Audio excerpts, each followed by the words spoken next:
안녕하세요. 오늘은 제프 베조스의 인생 이야기, 인생 철학을 함께 알아보도록 하겠습니다. 모두 안녕히 주무세요.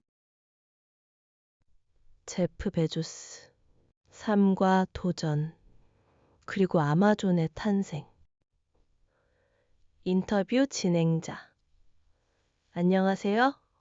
베조스 회장님. 바쁘신 와중에 시간을 내주셔서 감사합니다.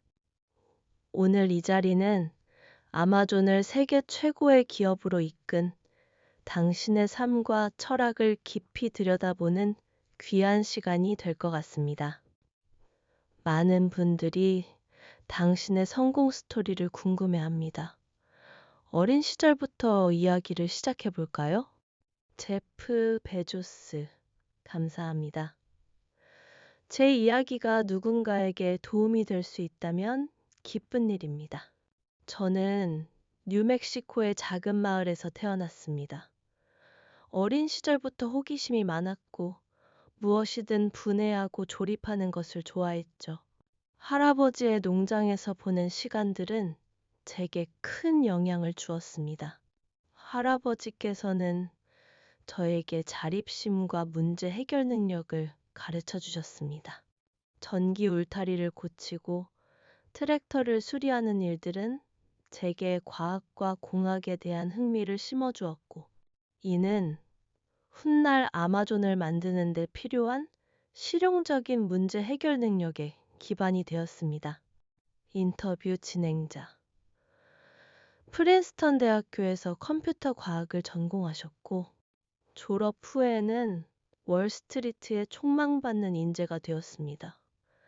당시 안정적이고 보장된 삶을 뒤로하고 아마존을 창업하기로 결심한 계기는 무엇이었나요? 제프 베조스, 1994년. 저는 인터넷의 성장률에 대한 충격적인 통계를 접했습니다. 인터넷 사용자가 매년 2,300%씩 증가하고 있다는 사실을 알게 되었죠.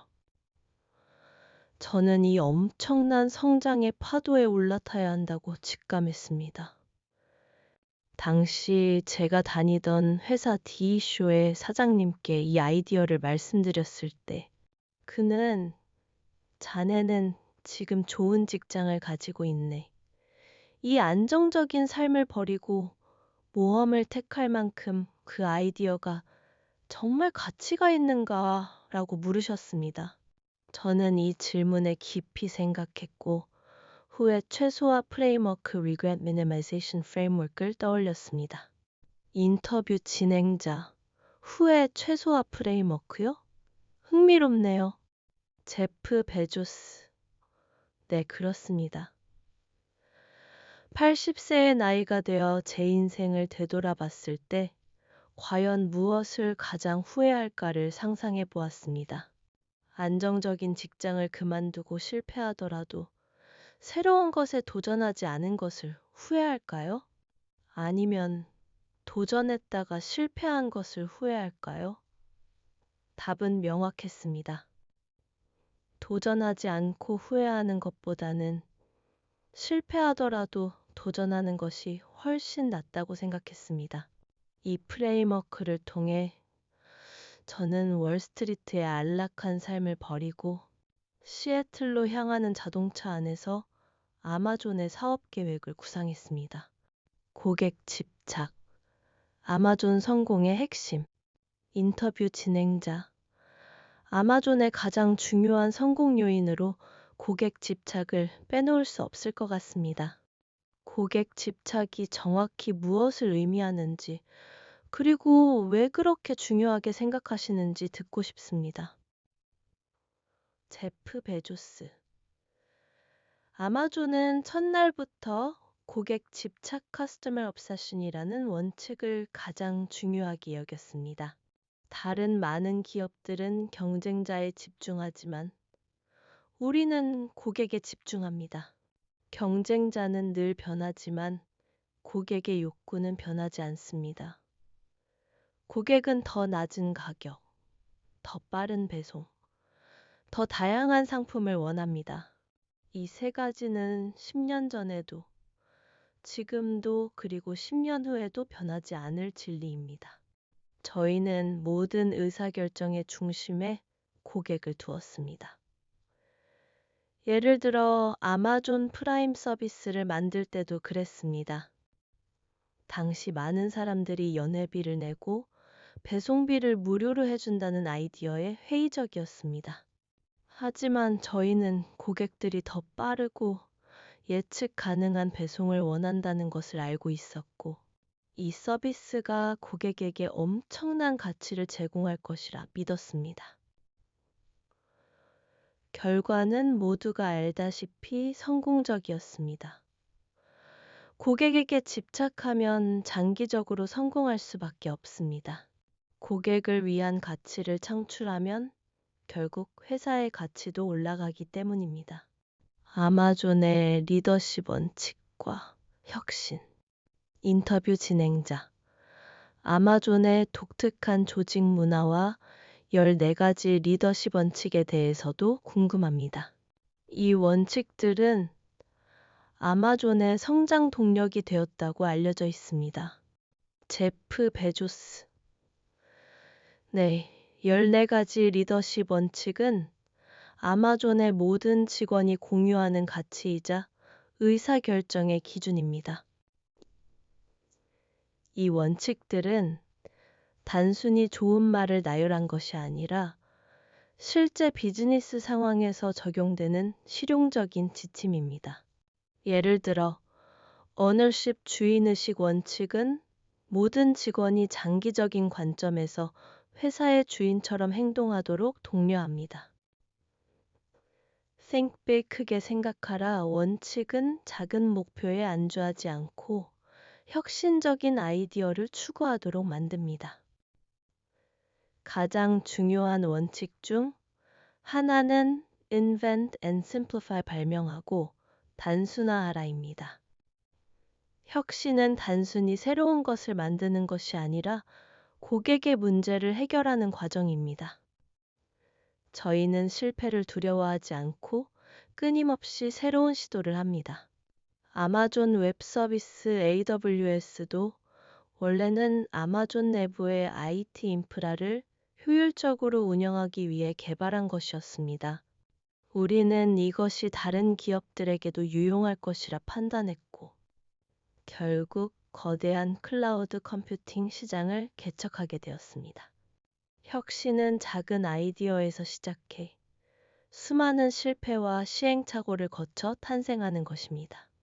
인터뷰 진행자. 많은 분들이 궁금해하는 질문입니다. 아마존의 성공이 운이었는지 아니면 철저한 계획의 결과였는지에 대해 어떻게 생각하십니까? 제프 베조스. 운과 계획 모두 중요합니다. 하지만 진정한 성공은 준비된 사람에게 찾아오는 운이라고 생각합니다. 아마존을 창업할 때 저는 인터넷의 성장이라는 거대한 파도를 보았습니다. 이는 분명 운이었습니다. 하지만 그 파도를 타기 위해 저는 안정된 직장을 버리는 용기와 사업 계획을 세우는 철저한 준비를 했습니다. 우리는 많은 것을 시도하고 그중 일부만 성공합니다. 실패는 당연한 과정입니다.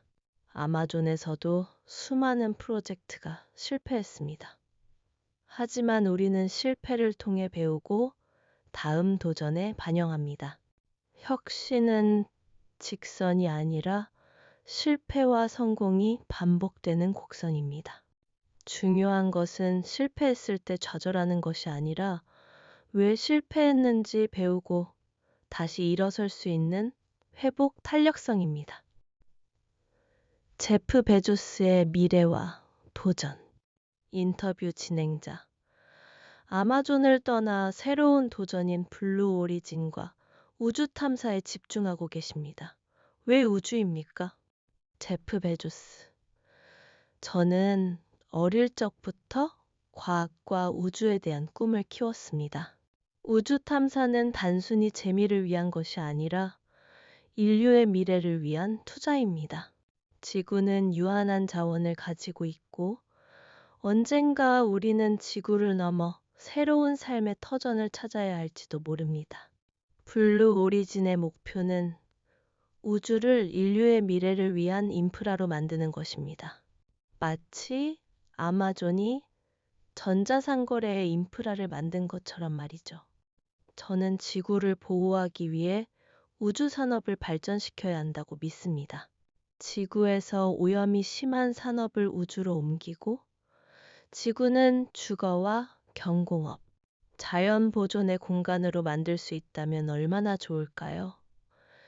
이는 매우 장기적인 비전이지만 저는 이 꿈을 실현하기 위해 지금부터 한 걸음씩 나아가고 있습니다.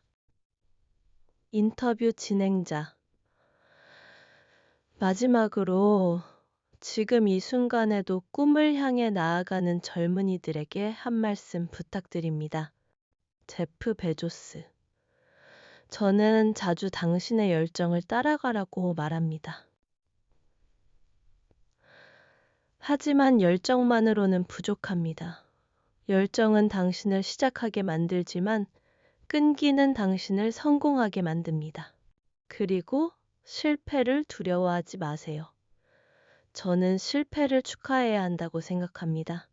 왜냐하면 실패는 당신이 새로운 것을 시도하고 있다는 증거이기 때문입니다.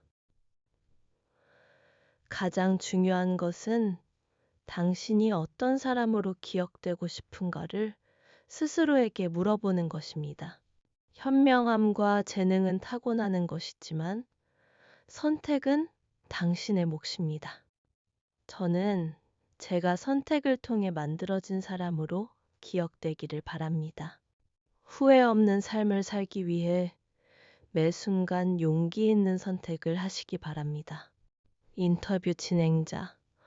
오늘 귀한 시간 내주셔서 진심으로 감사합니다.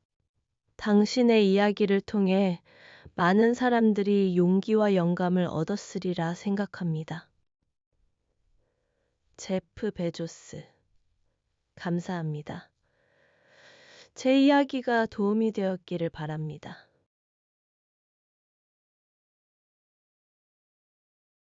샤넬이라는 이름 많이 들어보셨죠? 패션의 역사를 바꾼 위대한 인물, 코코 샤넬의 흥미진진한 삶이 담긴 문서가 준비되었어요. 그녀의 불우했던 어린 시절부터 세계적인 디자이너가 되기까지의 이야기가 궁금하다면 지금 바로 확인해 보세요. 1. 불우한 어린 시절. 가브리엘의 탄생. 코코 샤넬의 본명은 가브리엘 보네르 샤넬로 1883년 프랑스 소미르의 가난한 집시 상인 부모에게서 태어났다. 그녀의 어린 시절은 결핍과 불안정으로 가득했다. 어머니는 그녀가 12살 때 사망했고 아버지는 그녀와 자매들을 오바진 수도원 고아원에 맡긴 채 떠났다. 가브리엘은 이곳에서 엄격한 규율과 획일적인 옷을 입으며 자랐고 이는 훗날 그녀가 추구하는 단순함과 기능적인 디자인의 뿌리가 되었다. 고아원 생활은 그녀에게 외로움과 고통을 주었지만 동시에 스스로의 힘으로 독립해야 한다는 강한 의지를 심어주었다. 이 카바레 가수 그리고 코코의 탄생. 성인이 된 가브리엘은 수도원을 떠나 소국 가게에서 일하며 재봉 기술을 익혔다.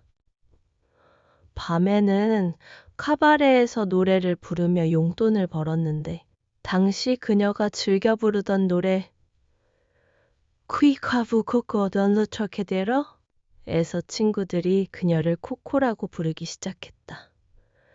이때부터 가브리엘 샤넬은 코코 샤넬이라는 이름으로 불리게 되었다. 이 시기 그녀는 재력가인 에티엔 발산을 만났다. 발산의 후원을 받으며 상류사회에 진입한 코코는 그들의 화려하고 비현실적인 패션에 염증을 느꼈다. 당시 여성들은 코르셋으로 허리를 조이고 거추장스러운 장식으로 치장하는 것이 일반적이었다. 코코는 이러한 패션이 여성들을 불편하게 하고 자유를 속박한다고 생각했다. 그녀는 발산의 옷장에서 남성복을 꺼내 입거나 승마복을 재단하여 입는 등 파격적인 스타일을 선보였다. 3. 샤넬 하우스의 시작, 모자가게.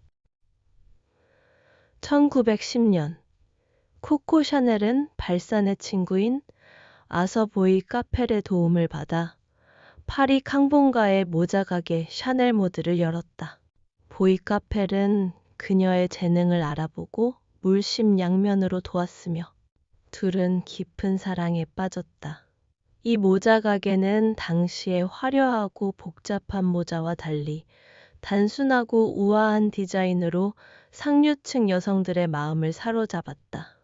이후 코코는 니트, 스웨터, 저지 소재 드레스 등 편안하고 실용적인 의류를 선보이며 패션 사업을 확장했다. 제1차 세계대전이 발발하자 여성들은 남성들의 빈자리를 채우기 위해 사회활동에 참여하게 되었고, 코코 샤넬의 활동적이고 편안한 디자인은 시대의 흐름과 완벽하게 맞아떨어졌다.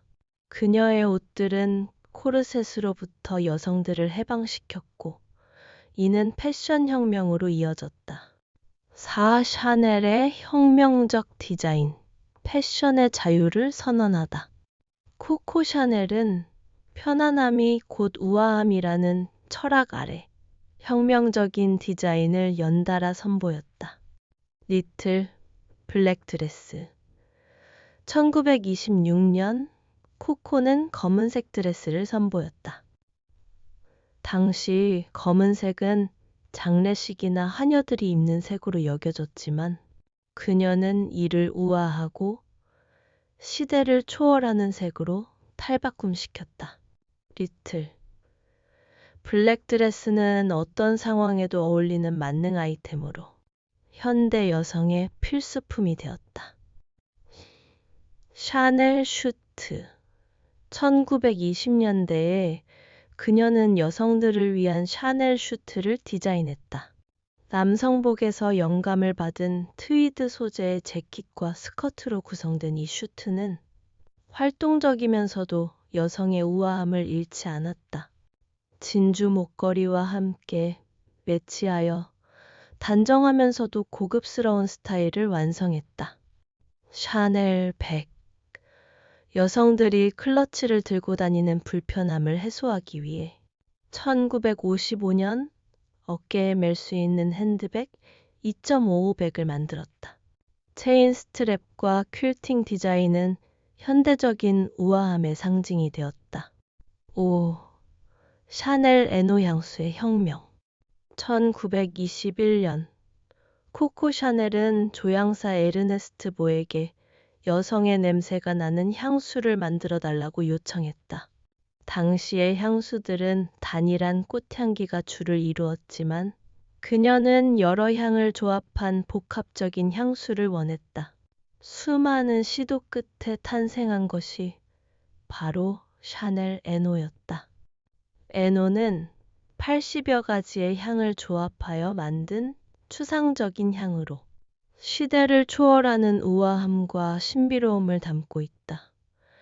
향수병 역시 장식이 없는 단순한 사각형 디자인으로 그녀의 미니멀리즘 철학을 반영했다. 에노는 전 세계적으로 가장 많이 팔리는 향수 중 하나가 되었으며 샤넬 하우스의 상징이 되었다. 육전쟁과 공백기. 제2차 세계대전이 발발하자 샤넬은 사업을 중단하고 파리를 떠났다.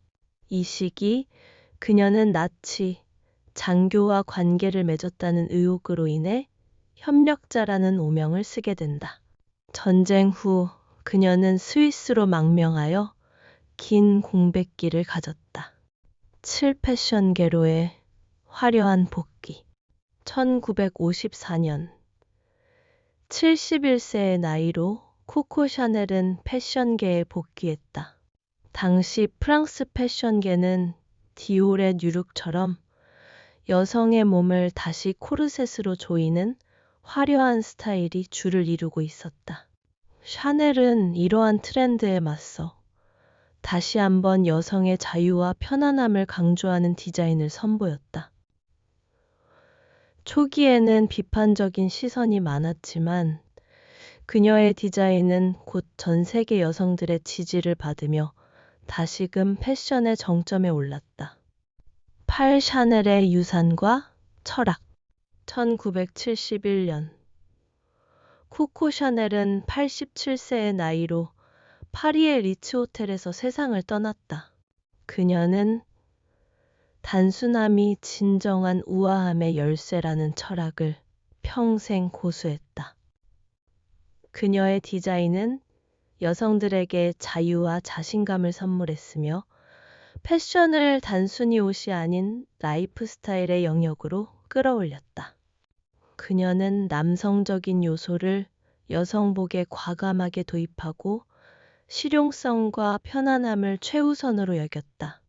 코코 샤넬은 단순히 옷을 만드는 디자이너가 아니라 시대의 흐름을 읽고 여성들의 삶을 바꾼 혁명가였다. 그녀의 패션 철학은 오늘날까지도 샤넬 하우스를 통해 이어지고 있으며 전 세계 많은 사람들에게 영감을 주고 있다. 어둠이 깊어지고 세상이 잠든 시간.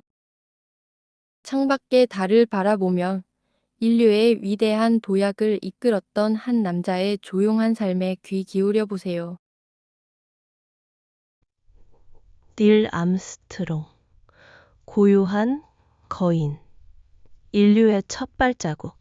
1930년 8월 5일, 오하이오주 와파코네타의 한 작은 마을에서 닐 암스트롱이 태어났다. 그의 어린 시절은 여느 시골 소년과 다를 바 없었지만 한 가지 특별한 점이 있었다. 그의 눈은 늘 하늘을 향해 있었다. 6살 때 아버지를 따라 삼엽기 비행기를 타본 경험은 그의 가슴에 비행에 대한 꺼지지 않는 불꽃을 지폈다. 그 순간부터 비행은 단순한 꿈이 아니라 그의 존재를 규정하는 하나의 목적이 되었다. 그는 동네 비행장에서 온갖 잡미를 거들며 비행 교습비를 모았고 마침내 16살 생일이 되기 전 자동차 운전면허보다 먼저 비행 면허를 손에 넣었다. 그의 꿈은 현실이 되었다. 그는 1947년 퍼듀 대학교에 진학해 항공우주공학을 전공했고 해군 장학금으로 학업을 마친 후 해군 조종사로 복무했다. 1950년 한국전쟁에 참전하여 78회의 전투 임무를 수행하며 극한의 상황에서도 침착함을 잃지 않는 강철 같은 정신을 단련했다. 전쟁이 끝난 후 그는 미국 항공자문위원회 NACA, 나사의 전신의 시험 비행사로 일하게 되었다. 캘리포니아의 에드워즈 공군기지는 당시 항공기술의 최전선이었고 그는 이곳에서 X-15 로켓 비행기를 조종하며 상상 이상의 속도와 고도를 경험했다. 지구의 대기권 경계를 넘나들며 비행기의 한계와 자신의 한계를 동시에 시험했다. 수많은 위험과 불확실성 속에서 그가 배운 것은 어떤 상황에서도 문제를 분석하고 신속하게 판단하여 행동하는 능력이었다. 이 경험은 훗날 그를 달로 이끄는 가장 중요한 자산이 되었다. 1962년 닐 암스트롱은 존 F 케네디 대통령의 10년 안에 인간을 달에 보낼 것이라는 위대한 선언을 현실로 만들 아폴로 우주 계획의 우주 비행사로 선발되었다. 치열한 경쟁을 뚫고 나사에 합류한 그는 달 탐사라는 인류의 거대한 꿈을 짊어진 한 명의 선구자가 되었다. 무중력 훈련, 극한 환경 시뮬레이션, 수많은 비상 상황을 가정한 훈련이 끊임없이 이어졌다. 그는 동료인 버즈 올드린, 마이클 콜린스와 함께 팀을 이루어 서로를 믿고 의지하며 모든 어려움을 극복했다. 그들의 목표는 오직 하나, 인류의 발자국을 달에 남기는 것이었다. 1969년 7월 16일, 아폴로 11호가 발사되었다. 수백만 명의 눈이 이 역사적인 순간을 지켜보는 가운데 암스트롱과 동료들은 인류의 꿈을 싣고 우주로 향했다. 닷새 후 마침내 그들이 달 궤도에 진입했다. 암스트롱과 올드린은 달 착륙선 이글호에 올라 모선인 컬럼비아호에서 분리되었다. 이글호가 달 표면으로 하강하는 순간 예상치 못한 경고음이 울렸다. 컴퓨터가 과부하 상태를 알리는 1200이 경고였다. 지상 통제소는 혼란에 빠졌지만 암스트롱은 침착함을 유지했다. 그는 즉시 수동 조종으로 전환하고 컴퓨터가 지정한 바위투성이의 위험한 착륙 지점을 피해 고요한 평원인 고요의 바다를 찾아 나섰다. 연료는 거의 바닥이 났고 남은 시간은 단 20초. 그 순간 그의 시험 비행사 시절의 경험이 빛을 발했다. 마지막 순간까지 완벽한 판단력으로 이글호를 안전하게 착륙시켰다. 이글 착륙했다. 그의 짧은 메시지는 전 세계를 열광시켰다. 그리고 6시간 후 그는 달 착륙선의 사다리를 조심스럽게 내려왔다. 달 표면에 발을 디딘 순간 그는 이것은 한 인간에게는 작은 한 걸음이지만 인류에게는 거대한 도약이다 라는 불멸의 말을 남겼다. 달 표면은 예상했던 것보다 훨씬 더 고요했다. 바람도 소리도 없는 완벽한 정적 속에서 그는 검은 하늘에 빛나는 푸른 구슬 같은 지구를 바라보았다. 그 작은 행성 위에서 인류가 수천 년 동안 꿈꿔왔던 일이 자신의 한 걸음으로 이루어졌다는 사실에 그는 깊은 경외심을 느꼈다. 닐 암스트롱은 달 표면에서 2시간 31분 동안 인류의 첫 번째 흔적을 남겼고 그 시간은 그의 인생에서 가장 의미 있는 순간이 되었다. 지구로 돌아온 그는 전 세계의 영웅이 되었다. 수많은 환호와 찬사가 쏟아졌지만 그는 늘 조용하고 겸손한 태도를 유지했다. 유명세를 좇는 대신 그는 평범한 삶을 선택했다. 그는 이것은 저 혼자만의 업적이 아닙니다. 수십만 명의 과학자, 공학자, 그리고 기술자들의 헌신적인 노력이 있었기에 가능했습니다. 라고 말하며 모든 공을 동료들에게 돌렸다. 그는 나사를 떠나 항공우주공학 교수로 재직하며 학생들에게 자신의 경험과 지식을 나누는 데 집중했다. 학생들에게 끊임없이 도전하고 실패를 두려워하지 않는 용기를 강조했다. 2012년 8월 25일, 닐 암스트롱은 82세의 나이로 세상을 떠났다. 그의 부고 소식에 전 세계는 슬픔에 잠겼지만 그의 유산은 영원히 남았다. 그는 단순한 우주 비행사가 아니었다. 그는 인류의 무한한 가능성을 증명한 탐험가였고 겸손과 헌신의 가치를 몸소 보여준 교육자였다. 그의 발자국은 달 표면에 새겨졌지만 그가 남긴 가장 큰 유산은 인류의 마음속에 새겨진 꿈과 희망의 메시지였다. 그가 남긴 하나의 작은 한 걸음은 인류가 앞으로 나아갈 모든 도약의 시작점이 되었다.